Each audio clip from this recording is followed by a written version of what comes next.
नमस्कार, स्वागत है आपका टीवी9 बिहार झारखंड में। रुपौली का चुनाव परिणाम आ गया है। लगातार रुपौली पे बात चल रही थी, पूरे बिहार की निगाहें रुपौली पे थी, लेकिन अब सब कुछ क्लियर हो गया है। निर्दलीय प्रत्याशी शंकर सिंह ने इस चुनाव में जीत हासिल की है। शंकर सिंह को लगभग 9000 मतों से जीत मिली है। सबसे बड़ी बात यह है कि इस चुनाव में बीमा भारती, जो कि आरजेडी की प्रत्याशी रही हैं, वो चुनाव हारी और तीसरे स्थान पर रही। वहीं कलाधर मंडल दूसरे स्थान पर रहे। इन दोनों की हार हुई है, जबकि ये लगातार कहा जा रहा था कि लड़ाई इन्हीं दोनों के बीच में है। लड़ाई कलाधर मंडल के बीच और बीमा भारती के बीच में है। तेजस्वी यादव से लेते हुए चिराग पासवान से लेते हुए तमाम बड़े नेता ये अपनी जोर लगाए कि कलाधर मंडल जीते, जो कि एनडीए की ओर से प्रत्याशी थे। लेकिन आप तस्वीरों में, वीडियो में लगातार आप देख रहे होंगे कि किस तरीके से शंकर सिंह अपनी पत्नी के साथ चुनाव जीत चुके हैं और जश्न मना रहे हैं, लोगों से मिल रहे हैं। और सबसे बड़ी बात यह है कि इस चुनाव में जो जीत के दावे चल रहे थे, पप्पू यादव ने सपोर्ट किया था बीमा भारती का, इन सब के दावे फेल हो गए। इसी पर हम बात करेंगे कि आखिर रुपौली में बीमा भारती की हार के पीछे की वजह क्या है। बीमा भारती जो पूर्णिया लोकसभा चुनाव में भी लड़ी, पप्पू यादव सामने लड़ी थी और उनकी हार हुई थी, और अब ये अगला चुनाव रुपौली का, जहां शंकर सिंह से ये चुनाव हार गई। ये वही शंकर सिंह है जो 2005 के चुनाव में जीते थे। तब से लेके आज तक जीत की राह देख रहे थे, लेकिन अभी तक वो जीत नहीं पाए थे। तो हमारे साथ कुछ मेहमान हैं, हमारे गेस्ट हैं, उनसे हम जुड़ेंगे, बात करेंगे कि आखिर में रुपौली में जो हार हुई है, आरजेडी की, जदयू की हार हुई है, इन दोनों के हार के पीछे वजह क्या है। सबसे पहले अपने संवाददाता की ओर चलेंगे। मोहित जुड़ चुके हैं, वीरेंद्र यादव जी भी हैं हमारे साथ, वरिष्ठ पत्रकार हैं, और साथ में हैं जुड़े हुए विनय कुमार भी जुड़े हुए हैं। मोहित जी, रुपौली में हार, लगातार हम सुबह से ही बात कर रहे थे कि रुपौली में जो कंडीशन बन रहे हैं उसमें शंकर सिंह आगे चलते हुए दिख रहे हैं। 6 जो राउंड का चुनाव हुआ था उसमें जो मतगणना जो हो रही थी, 6 राउंड में लग रहा था कि कलाधर मंडल चुनाव जीत सकते हैं, लेकिन जिस तरीके से कांटे की टक्कर लगातार दिख रही थी, ये क्लियर कहीं ना कहीं हो रहा था कि इस चुनाव में शंकर सिंह जीत सकते हैं। और उसके बाद फिर 7वें राउंड से आपने देखा है कि एक बार भी वो पीछे मुड़कर नहीं देखे, बढ़ते ही चले गए और चुनाव जीत गए। क्या वजह है, एक बार पूरा माहौल, वहां का भी माहौल क्या है, जरा उसके बारे में बताइए, फिर उसके बाद आगे चलेंगे। देखिए, अभी शंकर सिंह जी को सर्टिफिकेट मिल चुका है और वो निकल चुके हैं बाहर। और बाहर जो समर्थक की काफी भीड़ है, उनके पीछे चल रहे हैं, और इनका जो आवास है सिपाही टोला में, उस आवास की तरफ जा रहे हैं सभी लोग। वहाँ एक विवाह भवन है जहाँ पर सभी समर्थक बैठेंगे और ये जश्न को मनाएंगे। और जहाँ तक 7वें राउंड की आपने बात कही, तो 7वें राउंड का जो चुनाव परिणाम जो आया, देखिए, रुपौली विधानसभा में 3 प्रखंड है, रुपौली, भवानीपुर और बरहरा कोठी। तो ये बरहरा कोठी का जो एरिया है, वो उस एरिया में जो है ज्यादातर वोटर जो है वो कोयडी है और उर्मी है, कुशवाहा समाज से आते हैं। और कुछ हद तक जो है वो आपको गंगोता जाति के भी वोट हैं। मगर इनका जो घर है, जो जदयू प्रत्याशी है कलाधर मंडल, उनका आवास भी उसी तरफ पड़ता है, बलिया में। तो बलिया का वोट जो है और बरहरा कोठी का इस तरफ का वोट जो है, वो शुरुआती दौर में खुला था ईवीएम। शुरुआती दौर में जब ईवीएम खुला तो लगातार जो 7वें राउंड तक जो है कलाधर मंडल वो आगे चलते रहे। मगर जैसे ही भवानीपुर का ईवीएम खुला, अचानक ब्रेक लग गया सभी का मतों में, चाहे कलाधर मंडल हो चाहे बीमा भारती हो। फिर वहां से जो है शंकर सिंह ने बढ़त बनाना स्टार्ट किया। आपको बता दें कि भवानीपुर का एरिया का जो मैं बता रहा हूँ, भवानीपुर जो गढ़ है वैश्य समाज का, बनिया समाज का, और दूसरा मुस्लिम बहुल इलाका है।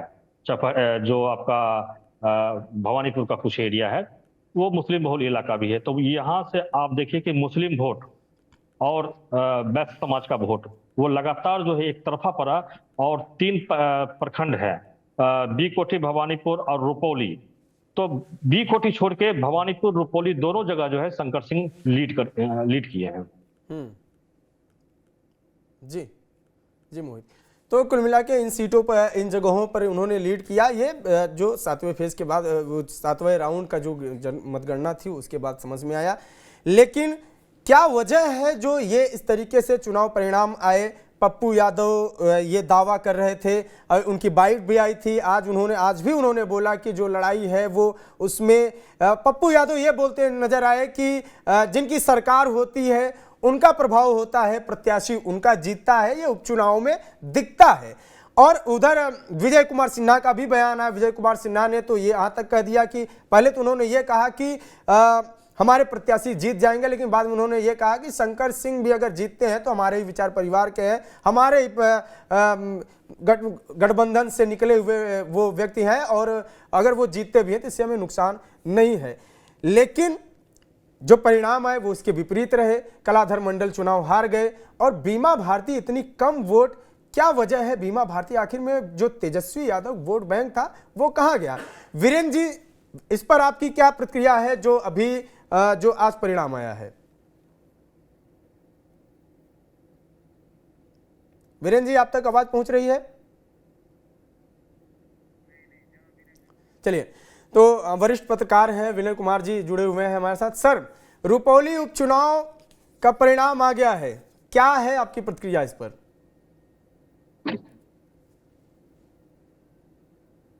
आवाज नहीं आ रही सर, अनम्यूट, माइक अनम्यूट करिए। देखिए, अपने ढंग का ये चुनाव परिणाम है। और शंकर सिंह पहले भी 2005 में रामविलास पासवान की टिकट पर विधायक बने थे।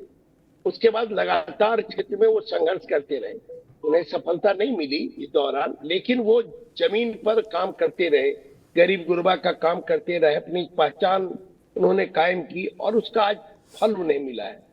चूंकि बीमा भारती वहां से 5 बार जीती, लेकिन बीमा भारती ने दल बदल किया।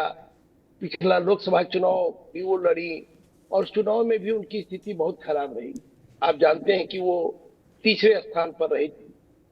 और एक समय था वो नीतीश जी की बहुत निकट थी। नीतीश जी ने उनको राजनीति में आगे बढ़ाने का काम किया, मंत्री बनाने का काम किया। लेकिन विश्वास मत के दौरान, जब पिछली बार नीतीश कुमार विश्वास मत अर्जित कर रहे थे, उस दौरान उन्होंने आरजेडी के पक्ष में जाने का काम किया। फिर किसी तरह से उनको मना के लाया गया और उसमें बहुत खेल हुआ। बाद में वो आरजेडी से अपना नाता तोड़कर लालू प्रसाद यादव की शरण में गए और लालू प्रसाद यादव ने उनको उम्मीदवार बनाया। और जो कि पूर्णिया का सीट था, जो पप्पू यादव लगातार कई वर्षों से वहां प्रयासरत थे। पप्पू यादव से भी एक समय बीमा भारती का अच्छा संबंध था, लेकिन लोकसभा चुनाव में ये संबंध खराब हो गया, क्योंकि बीमा भारती भी उम्मीदवार हो गई आरजेडी से और पप्पू यादव निर्दलीय उम्मीदवार हो गए। और ये कहिए कि बीमा भारती के कारण ही पप्पू यादव को निर्दलीय होना पड़ा, वरना पप्पू यादव टिकट लेने में कामयाब होते कांग्रेस से। लेकिन बीमा भारती को टिकट मिला और बीमा भारती हारी। और फिर जब असेंबली का चुनाव हुआ तो कहीं न कहीं मतदाताओं के मन में ये भाव रहा, वहां के मतदाताओं के मन में, कि भाई ये तो लगातार इनको हम लोग देखते रहे, 5 टर्म से इनको हम जिताते रहे, मंत्री भी रही, लेकिन क्षेत्र में वो समुचित विकास नहीं कर पाई। इसलिए इस बार दूसरे शंकर सिंह को अवसर मिलना चाहिए। क्योंकि शंकर सिंह एक बार जीते थे, लेकिन वो ज्यादा दिन विधायक रह नहीं पाए थे, और उनको एक अवसर दिया जाए, क्योंकि वो बराबर जनता के बीच रहने वाले हैं, जनता के बीच काम करने वाले हैं। इसलिए जनता ने उनको सिर आंखों पर लिया और उनको जिताया है। अच्छा, ठीक है। तो एक मेरा सवाल है, मोहित के पास जाएंगे। मोहित लगातार ग्राउंड कवर कर रहे हैं, मोहित ने ग्राउंड को देखा भी, समझा भी, पिछले 1 महीने से लगातार वो एक्टिव रहे हैं। मोहित, पप्पू यादव पे ही मेरा सवाल है कि रुपौली उपचुनाव में पप्पू यादव का रोल क्या रहा? इस पूरे उपचुनाव में पप्पू यादव का रोल क्या रहा है? जिस तरीके से पप्पू यादव पहले ये कहते हुए नजर आए कि अभी मैं क्लियर नहीं करूंगा, फिर उन्होंने बीमा भारती को अपनी बेटी बताया और उसके बाद बावजूद वो एक्टिव नहीं दिखे। क्या सवाल ये है कि क्या पप्पू यादव जो बीमा भारती की हार हुई है उसकी जिम्मेदारी पप्पू यादव पर भी जाती है, या इसके विपरीत शंकर सिंह की जीत का जो श्रेय है वो पप्पू यादव पर जाता है। क्या अंदर खाने ऐसा कुछ हुआ जिसकी वजह से पप्पू यादव ने शंकर सिंह को सपोर्ट किया, या ऐसा हुआ है कि पप्पू यादव चाहे तो बहुत, प्रयास तो बहुत किए, लेकिन बीमा भारती जीत नहीं पाई, जैसा कि बीजेपी का आरोप है। जो गठबंधन के लोग हैं, एनडीए के लोग हैं, वो यही आरोप लगा रहे हैं कि पप्पू यादव के चाहते हुए भी और आरजेडी के चाहते हुए भी तमाम शक्तियां लगाने के बावजूद चुनाव नहीं जीत पाए और बीमा भारती बुरी तरीके से हार हुई। क्या है, किस एंगल से आप देखते हैं इसको? देखिए, पप्पू यादव की जहां तक बात करें तो वो खुले में रहना चाहते हैं, किसी के नीचे कोई काम नहीं करना चाहते जी। हैं। यही वजह है कि वो चाह रहे थे कि बिहार में उन्हें कोई दायित्व मिले कांग्रेस की तरफ से और कांग्रेस उन्हें अपना ले। मगर जब देखिएगा, जब कांग्रेस में वो जब जुड़े थे उस समय जो कांग्रेस के प्रदेश अध्यक्ष थे अखिलेश सिंह जी, वो उस शामिल नहीं हुए थे। कुछ दिन पूर्व ही अखिलेश सिंह और पप्पू यादव के बीच टकराहट भी हुई थी और पप्पू यादव ने अखिलेश सिंह के खिलाफ अनाप शनाप भी पूर्णिया में कुछ कटिहार में बोला था। और लगातार जो है कांग्रेस के जो बड़े बड़े दिग्गज है पप्पू यादव को पचा नहीं पा रहे हैं, मगर पप्पू यादव लगातार कोशिश कर रहे हैं किसी तरह बिहार में उन्हें कोई जिम्मेदारी मिल जाए या उनकी पत्नी को कोई जिम्मेदारी मिल जाए। और बिहार में क्या स्थिति है कांग्रेस की तो किसी से छिपी नहीं है। और जो पूर्णिया सीमांचल का और कोसी का जो इलाका है वो चाहते हैं कि कांग्रेस यहाँ मजबूती के साथ खड़ा रहे और मेरे नेतृत्व में यहाँ पर चुनाव 2025 का लड़े या लोकसभा का चुनाव आगे जो आने वाला है वो लड़े। वो चाह रहे हैं कि कांग्रेस मुझे ले ले और किसी तरह मैं यहाँ पर कोसी सीमांचल में अपने जो लोग हैं उनको खड़ा करूं। मगर लालू यादव और तेजस्वी यादव नहीं चाहते हैं कि वो बिहार में उनका कद बढ़े, क्योंकि उनका कद बढ़ने से जो है तेजस्वी यादव का कद जो है कहीं ना कहीं कम होगा। यही वजह है कि वो लगातार कांग्रेस आरजेडी जो है कांग्रेस पर दबाव बना रही है कि इनको पार्टी में नहीं लिया जाए। यही वजह है कि लोकसभा चुनाव में जब खड़ा हुए थे वो तो बीमा भारती भी खड़ी हो गई थी और लगातार वो कहते रहे कि भाई हम कांग्रेस के प्रत्याशी हैं, मगर कांग्रेस ने उन्हें सिंबल नहीं दिया। मगर जो कांग्रेस के लोग थे, जो सीमांचल के हैं, कोसी के लोग, भीतर से जो है वो पप्पू यादव को मदद करते रहे। यही वजह है कि कांग्रेस के मदद करने की वजह से ही पप्पू यादव पूर्णिया से जीते। मगर पूर्णिया और रुपौली की जो स्थिति है वो सेम स्थिति है। पूर्णिया जो विकास पूर्णिया का होना चाहिए था वो विकास नहीं हो पाया। और यहाँ के लोग जो हैं, चाहे भाजपा हो, जदयू हो या कांग्रेस हो, जो भी राजनीतिक दल हो, उनसे उब चुके हैं। यही कारण है कि एक निर्दलीय प्रत्याशी को पप्पू यादव को सांसद बनाया। सेम यही कैथी छाप जब शंकर सिंह को मिला, जब रुपौली में जब नीतीश कुमार का प्रचार अभियान शुरू नहीं हुआ था, तेजस्वी यादव का प्रचार अभियान शुरू नहीं हुआ था, जब हम लोग रुपौली का दौरा कर रहे थे, एक तरफा हवा शंकर सिंह की तरफ बह रहा था और हम लोगों को पहले पता चल गया था कि शंकर सिंह जीत रहे हैं। मगर जब नेताओं का दौरा वहां शुरू हुआ तब जो है वोटर जो है वो ऊपापोह की स्थिति हो गई कि भाई हम किधर जाए। हम लोग कहीं कहीं जो दौरा कर रहे थे उसमें मुस्लिम वोट बढ़ता हुआ नजर आ रहा था जी। कुछ मुस्लिम जो है वो आरजेडी की तरफ जा रहे थे, कुछ मुस्लिम जो है तेजस्वी यादव शंकर सिंह की तरफ जा रहे थे। वही गंगोता वोट जो है उसमें जबरदस्त सेंधमारी जो है जेडीयू ने की है। जो गंगोता वोट जो मिलता था बीमा भारती को, तो कहीं ना कहीं जदयू जो है समझाने का प्रयास किया, भाई गंगोता जाति से आप हैं, गंगोता को वोट देना है तो कलाधर मंडल भी गंगोता है, आप इनको वोट दीजिए। क्या 5 बार से 4 बार से विधायक रही है, कुछ काम वगैरह नहीं हुआ, कोई विकास का काम नहीं हुआ और हमारी सरकार है, कलाधर मंडल जी जीतते हैं। कलाधर मंडल जी बोल रहे थे कि जो 24 साल बनाम 14 साल का विकास होगा इस बार, अगर हम जीतते हैं तो 14 महीने में जो विकास हम करके दिखाएंगे वो 24 साल में भी नहीं हुआ होगा। ये गंगोता समाज भी सोचे भाई चलो जातिगत वोट करने से अच्छा है कि एक कहीं ना कहीं अपनी जाति को ही वोट देना, तो कलाधर मंडल को क्यों ना दे। यही वजह है कि कलाधर मंडल को अच्छा खासा वोट जो है वो गंगोता समाज का मिल गया और बहुत बुरी तरह से जो है बीमा भारती हारी। मगर कलाधर मंडल के जीतने, कलाधर मंडल जो गंगोता वोट पर जो सेंधमारी किए और उनकी भी मगर हार हुई, ये एक तरह से मान के चलिए कि सत्ता पक्ष विपक्ष दोनों के लिए सबक है। आने वाले 2025 में जो है फिर बहुत बड़ा खेल यहाँ होगा और ये खेल धमदहा सीट पे भी हो सकता है, क्योंकि ये इज्जत प्रतिष्ठा की लड़ाई बनाई हुई थी। लेसी सिंह और बीमा भारती का टकराहट आप लगातार देख रहे हैं। बीमा भारती भी लगातार जो है लेसी सिंह के खिलाफ बयान देती रही हैं और कहीं न कहीं इस लड़ाई को लेसी सिंह बनाम बीमा भारती माना जा रहा था। आप जिस तरह बीमा भारती को हराने के चक्कर में लेसी सिंह खुद हार गई, तो कहीं न कहीं जो यहाँ का एनडीए सीट है, धमदाहा है, बनमनखी है, इस पे 2025 में जरूर प्रभाव पड़ेगा। जी, तो कलाधर मंडल की हार एक तरीके से लेसी सिंह की भी हार कही जा रही, क्योंकि लेसी सिंह ने पूरी ताकत दिखाई। और इससे भी बड़ी बात यह है कि एक सवाल ये भी लगातार उठ रहा है कि बीजेपी का जो वोट बैंक है, ऐसा माना जाता है कि जो वहाँ पे क्षत्रियों का वोट बैंक है, राजपूतों का वोट बैंक है, वो वोट बैंक बीजेपी का कहीं ना कहीं पिछले लोकसभा चुनाव में भी देखा गया और यहाँ भी देखा गया कि वो शिफ्ट हो गया निर्दलीय कैंडिडेट पर, बीजेपी शिफ्ट नहीं करा पाई जदयू पे।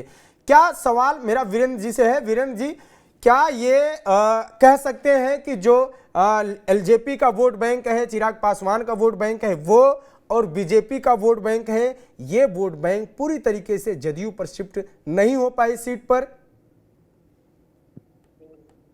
देखिए, एक तो मैं पहले ये बताना चाहता हूं कि उपचुनाव जो होता है वो किसी भी दृष्टिकोण से पूरे माहौल को परिभाषित नहीं करता है। और जहां तक आपने सवाल किया है कि किसका वोट किसमें शिफ्ट किया या नहीं किया, तो पूर्णिया संसदीय क्षेत्र को आप जब देखें तो जिस प्रकार आरजेडी का वोट जो था वो आरजेडी कैंडिडेट को शिफ्ट नहीं हो पाया था, लेकिन जहां तक बीजेपी का सवाल है और कैंडिडेट पर निर्भर करता है। ये जरूर है कि अगर क्षत्रिय समाज से इंडिपेंडेंट उम्मीदवार थे तो मुझे लगता है कि क्षत्रिय समाज का वोट मिला, लेकिन क्या शंकर सिंह सिर्फ क्षत्रिय समाज के वोट से तो नहीं जीते? उन्हें जब तक सर्व समाज का वोट नहीं मिला तो वो जीत नहीं पाते। अभी मोहित जी के बात से मैं सहमत था कि किस प्रकार से वोट गंगोता वोट है, तो जो दोनों उम्मीदवार गंगोता जाति से होने के कारण और सरकार में शामिल होने के कारण जो कैंडिडेट था उधर झुका हुआ, और बीजेपी का वोट अगर शिफ्ट नहीं होता तो इतनी कड़ी टक्कर कलाधर मंडल शंकर सिंह को नहीं दे पाते। वो भी अगर शिफ्ट नहीं होता तो हो सकता था कि आरजेडी की तरह हमारे जदयू भी चला जाता। इसलिए थोड़ा बहुत परिवर्तन होता है, और वो परिवर्तन होने के बावजूद भी उपचुनाव जो है वो किसी भी प्रकार से पूरे बिहार के संदर्भ को संदर्भित नहीं करता है। उपचुनाव संदर्भित नहीं करता है, लेकिन अब इस पे एक सवाल तो ये लगातार बन ही रहा है, क्योंकि ये ऐसा उपचुनाव है जिस पे पहले, चूंकि ये प्रत्याशी हैं बीमा भारती, ये कहीं ना कहीं बिहार में लगातार चर्चित रही हैं, चर्चित चेहरा रही हैं, और जिस तरीके से इन्होंने जनता दल यूनाइटेड को छोड़ा, आरजेडी में गई, ये कहीं ना कहीं तेजस्वी यादव पूरी ताकत के साथ बीमा भारती के सपोर्ट में खड़े हुए, पूर्णिया चुनाव में उन्होंने पूरी ताकत दिखाई, उसके बाद फिर यहाँ भी वो लड़े और वो आए, प्रचार किए, उन्होंने एक तरीके से एक संदेश दिया कि तेजस्वी यादव बीमा भारती पे भरोसा अभी भी जता रहे हैं, और बीमा भारती वहाँ पे पहले से भी विधायक लगातार रही हैं। इसके अलावा जदयू की वो सीट कही जाती है, जदयू लगातार उसका वोट बैंक है, पारंपरिक वोट बैंक है। ये सारे वोट होने के बावजूद निर्दलीय प्रत्याशी दांव खेल दिए और वो चुनाव जीत गए। तो मैं इस पे जाऊंगा विनय कुमार जी के पास। विनय जी, पप्पू यादव का रोल इस वक्त क्या हो सकता है? मैं पप्पू यादव पे ही इसलिए कई बार आ जा रहा हूं क्योंकि पप्पू यादव पूर्णिया के कहीं ना कहीं बड़े चेहरे हैं, और बीमा भारती कहीं ना कहीं 2 बार ये चुनाव हार गई है, तो फिर एक नई जो पॉलिटिक्स वहां पे खड़ी हो रही है वो उन्हीं के इर्द गिर्द घूम रही है और लगातार चर्चे में भी रहे हैं। ये इसलिए भी सवाल कर रहा हूं क्योंकि बीजेपी के जिन नेताओं के जो आज कमेंट्स आए हैं, उन्होंने जो बयान आए हैं, वो अपने बयान में पप्पू यादव का बाकायदा जिक्र उन्होंने किया है। तो यही है कि उनका रोल अब क्या है। अभी तक जो लोग इस तरीके से देख रहे थे कि अरे पप्पू यादव सपोर्ट कर दिया, बीमा भारती चुनाव जीत जाएंगी, पप्पू यादव ने ये करके दिखाया था, अब बीमा के साथ प्लस हो जाएंगे और ये चीज़ें हो जाएंगी। इसके अलावा यादव वोट बैंक, मुस्लिम वोट बैंक, ये सारे वोट बैंक एक तरीके से कहाँ गए? क्या ये कहा जाए कि आरजेडी और जदयू, मतलब जो पार्टी के स्तर पे जो वोटिंग होती थी, इससे अब पब्लिक नाखुश है, नाराज हो चुकी है, वहां पे वो लोग निर्दलीय पे ज्यादा भरोसा जता रहे हैं? नहीं, देखिए, अब पहले के तरह अब चुनाव रह नहीं गया कि कोई आदमी एक घोषणा कर दे और सारा लोग उसी के पीछे जमा चला जाए। ऐसी बात हो नहीं रही है। अगर आज आज इधर के चुनाव को आप देखिएगा तो चुनाव में काफी परिवर्तन हो गया और क्षेत्र में कोई किसी के कहने पर पूरा शिफ्ट करेगा वोट, ऐसी बात अब रह नहीं गई है। अब जो लोकल कैंडिडेट है उनको मेहनत करना पड़ेगा, चाहे वो लोकसभा का कैंडिडेट हो या विधानसभा का कैंडिडेट हो। उनको क्षेत्र में अपनी पहचान बनानी पड़ेगी, अपनी उपस्थिति बनानी पड़ेगी। हम लोग लोकसभा चुनाव में भी देखे, कई दिग्गज लोगों को हारते देखे हैं। असेंबली चुनाव में भी कई दिग्गज लोगों को, तो कहीं ना कहीं वो क्षेत्र से कनेक्ट नहीं कर पाते, क्षेत्र से छूट जाता है, क्षेत्र से अपने को अलग कर लेते हैं जब वो पद पर चले जाते हैं। वैसे लोगों को अब दिक्कत होनी शुरू हो गई है। इसलिए आगे आने वाले चुनाव में उनको अपने क्षेत्र से जुड़कर रहना पड़ेगा। शंकर सिंह, और जहां तक रुपौली का सवाल है, तो ये रुपौली जो कंस्टिट्यूंसी है ये 1952 से यहाँ चुनाव हो रहा है, रुपौली विधानसभा रहा है। और इस कंस्टिट्यूंसी का मियाज आप समझिए, जब पूरे देश में मुखिया से लेके लोकसभा सदस्य तक कांग्रेस होता था, तब रुपौली में पहली बार 1952 के चुनाव में यहाँ सोशलिस्ट पार्टी के उम्मीदवार जीते थे, मोहित लाल पंडित। आप समझ सकते हैं कि मैंने रुपौली का क्या माहौल रहा होगा कि जब कांग्रेस का पूरा दबदबा वर्चस्व चारों तरफ था, तो उस समय भी यहाँ से सोशलिस्ट को, सुपौली के जनमानस के मन में कहीं न कहीं एक विद्रोह की भावना, एक एंटी एस्टेब्लिशमेंट की भावना वहां के लोगों में शुरुआती आजादी के कालखंड से रहा। इस क्षेत्र से आप अगर देखेंगे तो कम्युनिस्ट पार्टी के भी उम्मीदवार जीतते रहे हैं, जनता पार्टी के भी उम्मीदवार जीतते रहे हैं। तो इंडिपेंडेंट भी, बीमा भारती जो पहली बार 2000 में जीती, तो यहां से इंडिपेंडेंट चुनाव जीती जी।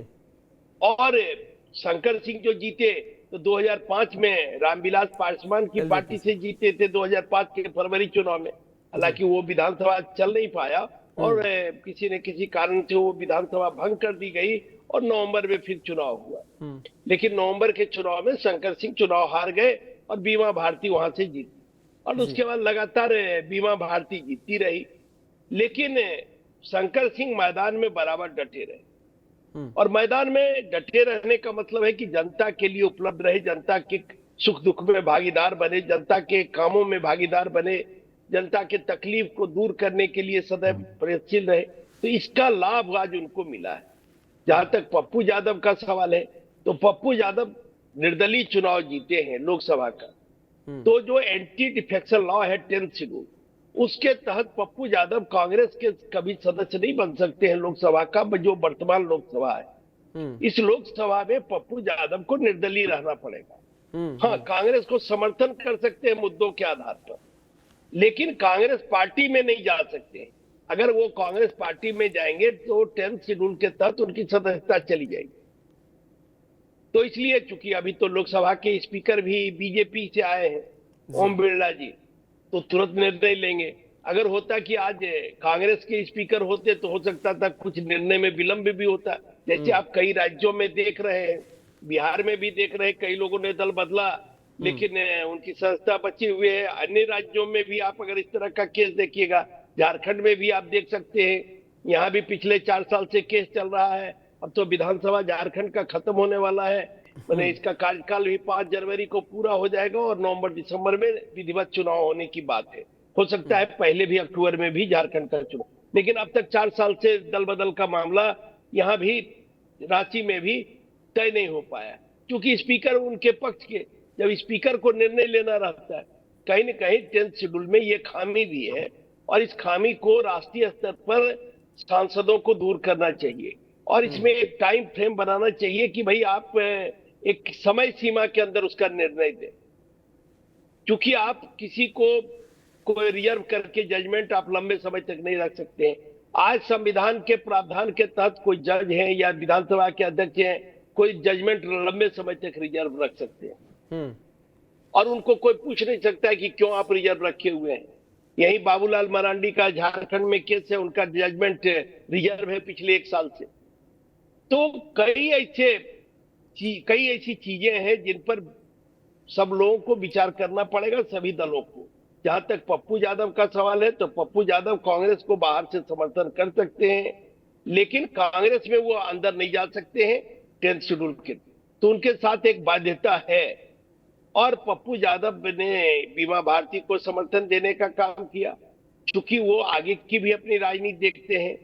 बीमा भारती पिछड़ा समाज की है, अति पिछड़ा समाज की है, गंगोत जात की है, और गंगोत का उस इलाके में अच्छा वर्चस्व रहा है।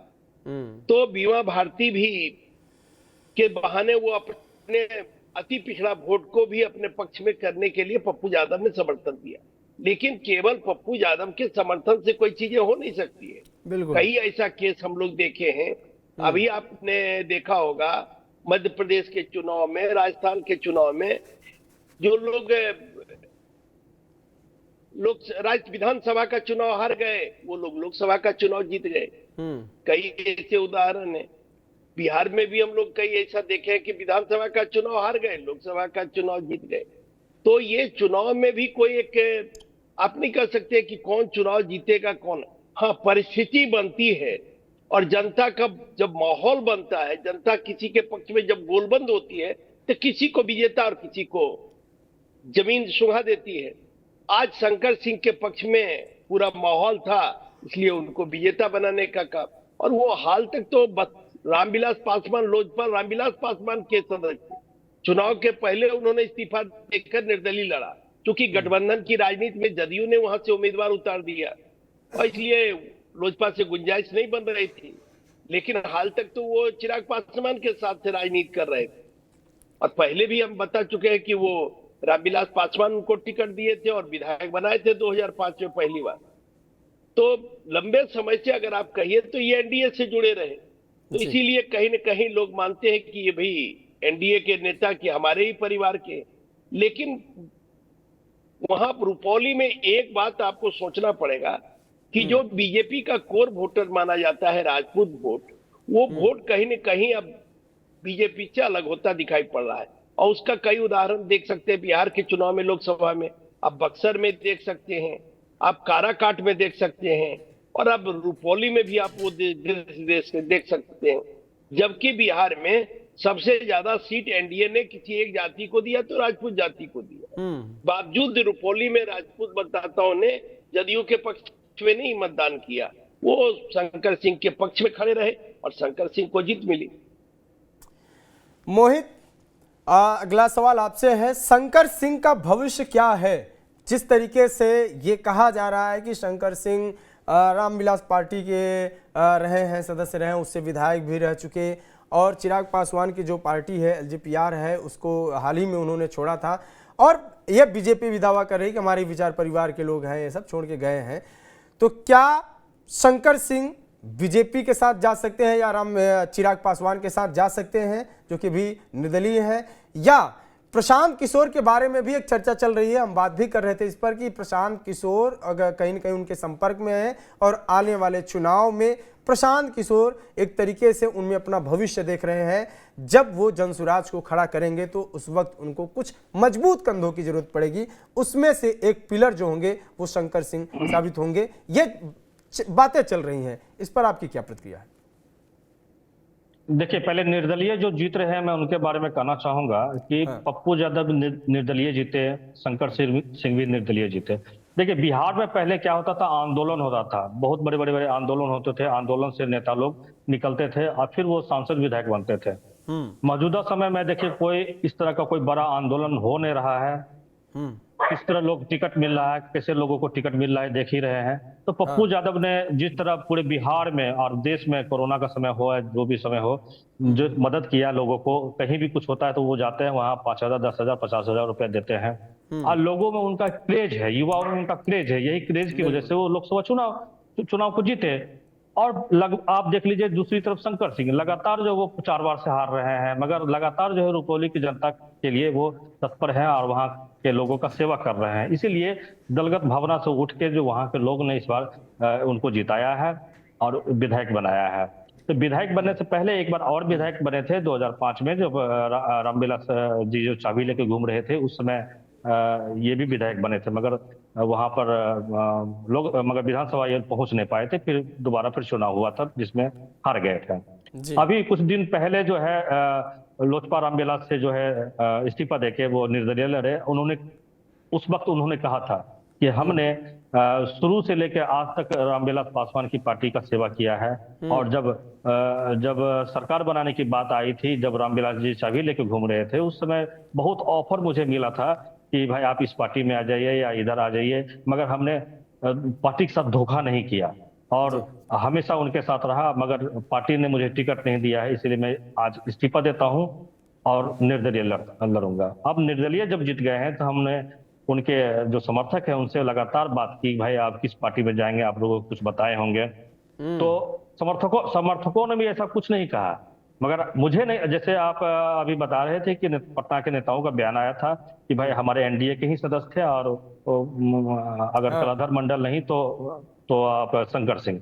मगर मुझे नहीं लगता शंकर सिंह आप जो है वो एनडीए में जाएंगे, क्योंकि उनको अब लंबा राजनीति करना है और मिलजुल के राजनीति करना है। मिलजुल के मतलब राजनीति क्या, उनको राजनीति पप्पू सिंह जो पूर्व सांसद है उनसे मिलकर भी करना है, पप्पू यादव जो है उनसे भी मिलकर करना है, क्योंकि आगे 2025 का चुनाव है। और संभवतः वो जाएंगे तो जन स्वराज में जाएंगे, क्योंकि पीके जो है यहाँ पर जो है पप्पू सिंह जो है पूर्व सांसद, वो पूर्णिया, कटिहार, अरिया, किशनगंज, सहरसा, सुपौल, मधेपुरा, ये 8 कोसी सीमांचल का जो एरिया है और बांका, भागलपुर, इस एरिया में जनसुराज के 40 उम्मीदवार को 2025 में खड़ा कर रहे हैं। और एक तरह से जनसुराज पार्टी पीके बिहार में जो है जनसुराज पार्टी पीके और पप्पू सिंह ही मिलकर चला रहे हैं।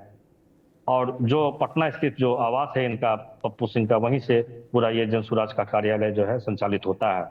और शंकर सिंह के बारे में बता दूं कि शंकर सिंह शुरू से लेकर अभी तक वो समर्थक हैं पप्पू सिंह के। जब भी पप्पू सिंह पूर्णिया आते हैं वो उनसे मिलते हैं, लगातार घंटों बात करते हैं, वे उनके ही लोग माने जाते हैं। तो कहीं ना कहीं जब पप्पू सिंह जनसुराज को यहाँ लॉन्च करेंगे तो 2025 में जनसुराज से रुपौली से संभवतः ये शंकर सिंह ही वहां से उम्मीदवार होंगे। ठीक है, तो विनय जी, रुपौली चुनाव से अलग अगर हम बात करें तो रुपौली चुनाव पे भी हम बात कर रहे थे, अब ये चुनाव हो भी गया है, उपचुनाव हो गया है। और अभी जैसा कि लगातार ये कहा भी जा रहा था कि उपचुनाव जो है वो पूरे स्टेट की पॉलिटिक्स को डिसाइड नहीं करता है, लेकिन अभी मोहित जी भी इसी बात पे बात कर रहे थे कि कहीं ना कहीं वहां पे एक संकेत दिखा कि किस तरीके से आने वाले विधानसभा चुनाव को लेकर जो तैयारियां चल रही हैं उसमें किस तरीके से प्रशांत किशोर का नाम भी आ रहा है। और जदयू और आरजेडी ने अपनी ताकतें दिखाई ही, जो कि वो तो कंटिन्यू लगे हुए हैं। क्या आने वाला जो भविष्य है, जो बिहार की जो पॉलिटिक्स है, अभी जो विधानसभा चुनाव आ रहा है उस पर मैं प्रशांत किशोर पे जरा बात करना चाहूंगा। प्रशांत किशोर का भविष्य क्या है? प्रशांत किशोर यदि अपनी पार्टी को सही से लॉन्च करते हैं, चुनाव लड़ते हैं, तो उससे किसका नुकसान होने वाला है? बीजेपी का नुकसान होगा या फिर आरजेडी का नुकसान होगा, या बीजेपी के साथ तो जदयू खैर चुनाव लड़ ही रही है, किसका वोट बैंक कट सकता है और किसको नुकसान होगा? नहीं, एक चीज उसके पहले हम आपको बता दें कि शंकर सिंह इस क्षेत्र से जीतने वाले तीसरे निर्दलीय विधायक हैं। 1990 में भी इस क्षेत्र से सरजुग मंडल निर्दलीय चुनाव जीते थे। आपके संवाददाता वहां हैं, वो बताएंगे डिटेल उनके बारे में। तो ये तीसरे व्यक्ति है जो निर्दलीय वहां से जीते। तो इस क्षेत्र का जनमानस आप समझिए कि किस तरह का मानस है इस क्षेत्र का, कि निर्दलीय लोगों को समर्थन देते हैं, कैंडिडेट के नाम पे लोगों वोटिंग को होती है। समर्थन देते हैं। दियारा इलाका है, नदियों से घिरा हुआ है। हाँ, क्या है, कम्युनिस्ट पार्टी के भी कई लोग यहाँ से जीते हैं चुनाव। तो ये इलाका उस तरह का है। 67 में भी कम्युनिस्ट पार्टी से जीते थे, फिर 95 में कम्युनिस्ट पार्टी से जीते थे। तो ये बड़ा माने इस इलाके का मानस को आपको समझना पड़ेगा। थोड़ा क्रांतिकारी मानस है इस इलाके के लोगों का और बदलाव को पसंद करते हैं इस इलाके के लोग। तो आप जो जनसुराज की बात कर रहे थे, मेरा मानना है कि जनसुराज सबको नुकसान करेगा, किसी एक को नुकसान नहीं करेगा। जनसुराज हर किसी को नुकसान करेगा, चाहे आरजेडी हो, बीजेपी हो, जदयू हो। जहां जो कैंडिडेट होगा उसके अनुसार जिस तरह का कैंडिडेट वो खड़ा करेंगे उस हिसाब से। चूंकि अब तो देख रहे हैं ना कि जो वोट का बंटवारा हो रहा है जातीयता के आधार पर हो रहा है।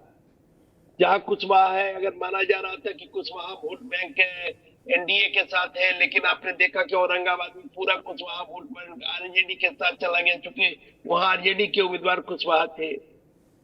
काराकाट में पूरा राजपूत का वोट चला गया, पवन सिंह के साथ वो निर्दलीय उम्मीदवार थे। तो ये जो हो रहा है बिहार की राजनीति में, तो उसके कारण मुझे लगता है कि जब जनसुराज अपना उम्मीदवार खड़ा करेगा तो हर किसी को नुकसान होगा, और हर पार्टी चिंतित है इसके लिए। हालांकि आरजेडी ने तो खुलकर इसका कहा है कि भाई हमारा कोई वर्कर उसमें सम्मिलित नहीं हो, लेकिन चिंता हर पार्टी के साथ है, चाहे वो बीजेपी हो, चाहे वो जदयू हो, चाहे वो लोजपा हो, रामविलास, हर पार्टी चिंतित है कि ये जो उम्मीदवार खड़ा करेंगे हर किसी का वोट बैंक काटेंगे। और जिस तरह से पीके घूम रहे हैं, 170 सीटों के आसपास घूम चुके हैं, 243 विधानसभा क्षेत्रों में, हर जगह वो अपनी एक बात को रख रहे हैं, अच्छे लोगों को चुनने की बात कर रहे हैं, तो कहीं न कहीं उसका असर तो दिखाई पड़ रहा है। और अगर जनता, देखिए जनता, बिहार की जनता, ये भारत की जनता बड़ी महान जनता है। इस जनता को आप कमतर मत आकिए। इस जनता ने हर समय निर्णय लेने का काम किया, चाहे वो 77 का निर्णय कह सकते हैं, चाहे वो 89 का निर्णय कह सकते हैं, ऐतिहासिक निर्णय लेने का काम किया, या फिर 2014 में 89 में इंदिरा गांधी को वापसी का निर्णय कर सकते हैं, या फिर 2014 में मोदी को बनाने का निर्णय, या 2004 में मनमोहन सिंह को बनाने का निर्णय, उसी तरह से, या इस समय 24 के लोकसभा चुनाव में राहुल गांधी को लीडर अपोजिशन बनाने का निर्णय। तो ये भारत की जनता या बिहार की जनता निर्णय लेती है, और बड़ी सूझबूझ वाली ये जनता है। तो मुझे लगता है कि कहीं न कहीं अगर पीके की बातों का असर होगा तो कोई अप्रत्याशित परिणाम भी बिहार में आ सकता है। चूंकि पिछले 30 वर्षों से बड़े भाई और छोटे भाई का राज बिहार में रहा। अब आप देखिए ना, जाति जनगणना हो रही है, जाति सर्वेक्षण हो रहा है, भाई जाति सर्वेक्षण हो रहा है, लेकिन पिछले 30 वर्षों से तो पिछड़ों का राज है बिहार में। जाति सर्वेक्षण के बाद भी पिछड़ों का राज रहेगा, तो कोई बदलाव कहाँ बहुत होने वाला है। लेकिन चूंकि ये चीजों को मूल मुद्दा से लोगों का ध्यान हटाने के लिए ये सारी चीजें की जाती है कि भाई जाति जनगणना हो, तो जाति सर्वेक्षण हो। ये जो मूल मुद्दा है, बेरोजगारी का, महंगाई का, गरीबी का, इसकी कोई चिंता नहीं करता, इस पर कोई बहस नहीं करता है। आज भी बिहार में कितने लोग गरीब हैं, आज भी प्रति व्यक्ति आय बिहार के लोगों का कितना कम है, आज भी बिहार के लोग बाहर जाने का दंश झेल रहे हैं, उनको अपनी माँ बाप, बच्चे सबको छोड़कर जाना, रोजी रोटी कमाने के लिए बिहार से बाहर जाना पड़ता है। इस पर कोई चर्चा नहीं होती। इस पर अगर चर्चा हो, इस पर अगर लोगों में बातचीत हो, तो मुझे लगता है कि बिहार के मतदाता भी नया मानस बना सकते हैं। बिल्कुल, ये बात चल भी रही थी विधानसभा चुनाव के दौरान, जब हम लगातार ग्राउंड पे थे तो कई लोग बोल रहे थे कि पलायन बहुत ज़्यादा है और बिहार की पॉलिटिक्स ऐसी है जो जातिवाद से बाहर नहीं निकल पा रही है। लेकिन वीरेंद्र जी से मैं ये सवाल है, मेरा अगला सवाल यही है कि बिहार में, वीरेंद्र जी आवाज़ आप तक पहुँच रही है? अरे यार तो ये सवाल है कि बिहार में जिस तरीके से अभी तक कहा जा रहा था कि जातियों पर जो पकड़ है, चाहे तेजस्वी यादव की हो, यानी कि लालू परिवार की जिस तरीके से पकड़ है, नीतीश कुमार की ये कहा जाता है कि बीसी वर्ग जो कुर्मी समाज है, कुशवाहा समाज है, उधर एक अलग पकड़ है, और बीजेपी का एक अपना संगठन भी मजबूत है, एक अलग वोट बैंक है, इन और चिराग पासवान का अपना वोट बैंक है। तमाम लोगों की जो पकड़ है अलग अलग जातियों के बीच, ये कहा जा रहा था कि पॉलिटिकल स्पेस नहीं है बिहार में। ऐसे में प्रशांत किशोर जब आते हैं, प्रशांत किशोर के लिए कितना स्पेस है आने वाले चुनाव में, कैसे वो स्पेस बनाएंगे? और एक सवाल ये भी है कि प्रशांत किशोर खुद भी सवर्ण है, और ऐसे में क्या प्रशांत किशोर दूसरी जातियों का ये जो जातिगत जो गणित है, इसको कैसे वो तोड़ सकते हैं? इस पर आप बताइए। देखिए, मैं अभी विनय जी को बहुत अच्छी तरह से सुन ही रहा हूं मैं, क्योंकि मैं तो भी दूसरे रोल में बात कर रहा हूं। आवाज आपकी नहीं आ रही थी। जहां तक जाति प्रथा को या जातिवाद को राजनीति से हटाने की बात है, तो मैं निकट भविष्य में नहीं देखता हूं। और जहां तक प्रशांत किशोर जी बहुत मेहनत कर रहे हैं, उसमें कोई दो राय नहीं है, लेकिन अगर वो बात अच्छी हो जाए कि अगर किसी पार्टी के अच्छे आदमी किसी भी जाति को हो, वो दूसरे जाति के भी लोग उसको वोट देने लगे, तो मैं समझता हूं कि उससे अच्छी राजनीति की परंपरा कोई हो नहीं सकता है। लेकिन बिहार ही नहीं, मैं पूरे देश की बात कर सकता हूं कि अभी जाति का जो सोशल इंजीनियरिंग चल रहा है वो हर पार्टी कर रही है और करेगी। बिल्कुल। तो प्रशांत किशोर जी इससे कितना दूर तक आगे बढ़ पाएंगे या क्या प्रभाव डालेंगे, उसमें मुझे अभी तत्काल संदेह है कि वो उस चीज को कर पाएंगे। और दूसरी बात, आप जहां भी देखें वोट ही होता है, क्योंकि हर कास्ट क्रीड्स, हम लोग चुनाव क्षेत्र में जाते रहते हैं, हम लोग तो बूथ गिनते हैं, जात गिनते हैं, वोट गिन लेते हैं। तो इस परिपाटी को बदलने के लिए कोई अलग सामाजिक क्रांति हो और प्रशांत किशोर जी उसमें सफल हो जाते हो, तो मैं समझता हूं कि बहुत अच्छी बात होगी। लेकिन जिस जकरन से पूरे देश में सामाजिक संरचना की बुनावट बुनी जा रही है और जिस तरह से बनाया जा रहा है, मुझे नहीं लगता कि निकट भविष्य में हम जाति के बंधन को राजनीति से अलग कर पाएंगे, क्योंकि हर चीज पर हम जाति देखते हैं। अभी जैसे बात हो रही थी कि शंकर सिंह जी खड़े हैं, तो शंकर जी सिंह खड़े हैं, भाजपा के जो कोर वोटर राजपूत थे वो भी छोड़ करके उनके साथ हुए, तो वहां भी जाति है। विनय जी ने बोला काम है, काम तो सब करते हैं, बहुत लोग काम करके बिहार जाते हैं। अभी उदाहरण में आरा का ले सकता हूँ, के सिंह जी ने बहुत काम किया, लेकिन वहां चुनाव हार गए, वो वहां जाति चली तो हार गए।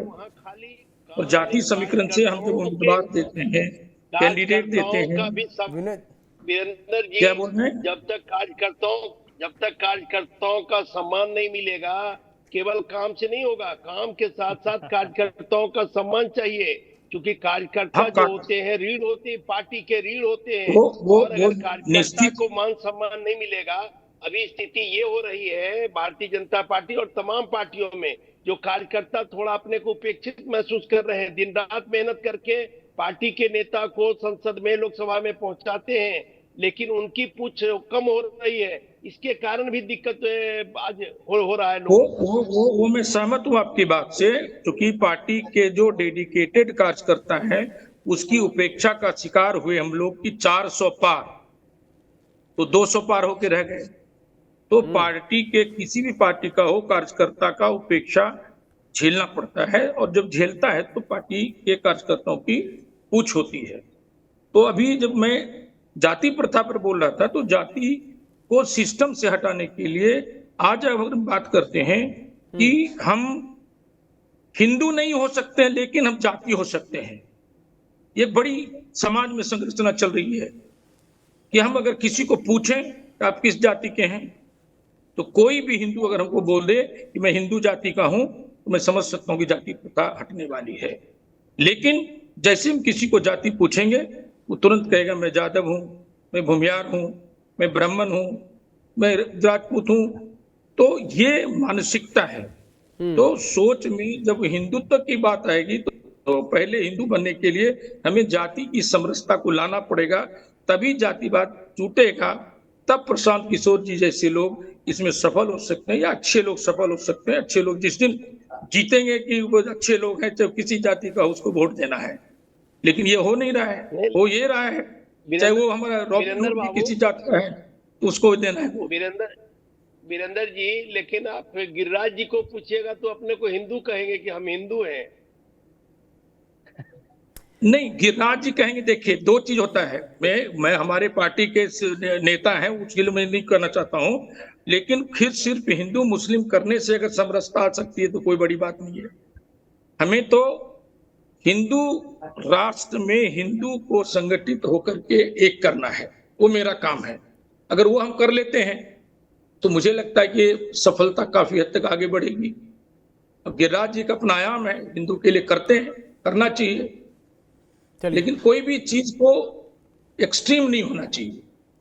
एक्सट्रीम नहीं होना चाहिए, लेकिन फिलहाल जो पॉलिटिक्स चल रही है बिहार में, अगर इतने शालीन है देवेश चंद्र ठाकुर जी, वो अगर इस तरह की बात करें, मैं वोट नहीं दिया, मैं जादव और मुसलमान का काम नहीं करूंगा, मैं उनको मिल के बताया ये करने का मन, लेकिन सार्वजनिक रूप से जब ये बोलते हैं तो समाज में विद्वेषता फैलती है।